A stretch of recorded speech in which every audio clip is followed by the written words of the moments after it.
சமைப்பாங்க. So night white rice Ponni அரிசி சாதம்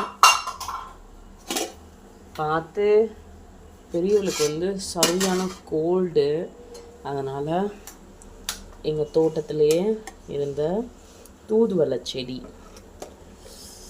அதை எடுத்து ரசம் வச்சுருக்காங்க. அவங்க கைப்பக்குவம் ரொம்ப நல்லாயிருக்கும். பால் டீ போடுறதுக்காக, தயிர் போடுறதுக்காக. அப்புறம் இங்கே எக்கு பாயில் ஆகிட்டுருக்கு. நைட்டு டின்னர் எங்களுக்கு இதுதான். ஆனால் நான் வந்து சப்பாத்தி எடுத்துக்க போகிறேன். இப்போது ரசம் ஊற்றி ஏன் இது வீடு சியர்ஸ் சியர்ஸ். ரசத்தை சீஸ் வச்சு முதல் நாள் நாங்கதான். ரொம்ப பெருமையா இருக்கு உங்களுக்கு.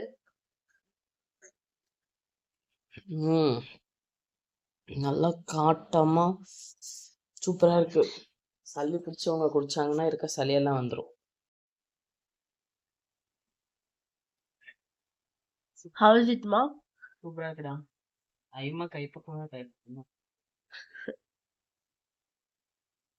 எனக்கு வந்து தூதுவளை ரசம் இந்த மாதிரி வரவே வராது. ஃபர்ஸ்ட் தூதுவளை ரசம் வைக்க தெரியுமா? ரொம்ப நல்லா சுச்சு. சூப்பரா இருக்கு.